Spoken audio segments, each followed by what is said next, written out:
It seems like you seem like the type of person that if you have the financial capability to just not have to score a 9 to 5, then you're good. Like if you can maintain the freedom to be creative and, hit up a beat, do some traveling and get here and there, but you're not looking to be a billionaire, I'm sure. You know what I mean? You just want the freedom to do what you want to do. I just want the experience. I did a lot.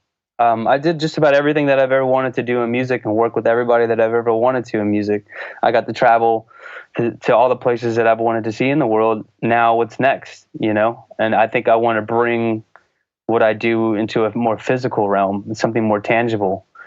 How was it working? How was it working with some of these artists, Diplo? How was it working with Diplo?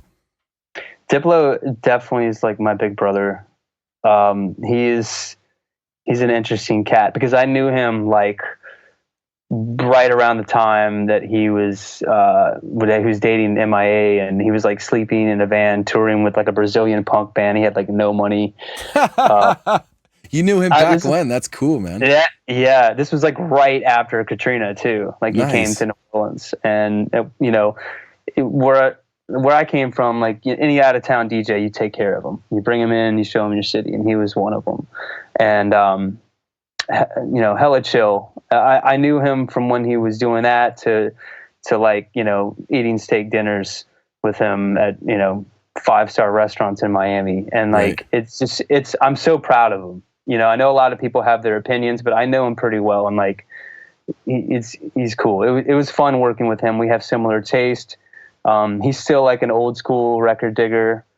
But he's definitely like, I don't know. He's like Santa. He's got all these little elves in the studio chipping away at making different sounds. And then we put it all together in one room, and it's a crazy experience. And I met a lot of really interesting people through Diplo. Right. For sure. What about this is one of I love Diplo, but for the longest time, ATrack has been one of my heroes. So, man, how is it working with that guy? That's pretty surreal, actually, how that relationship happened too. Because I remixed, a remix that he did. Right, the Yayas. It just went viral. At the same time, such a cool tune, man.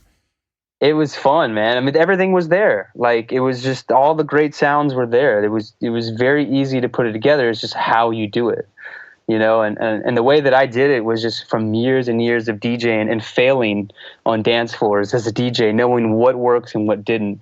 And in the South, everything is slow and low.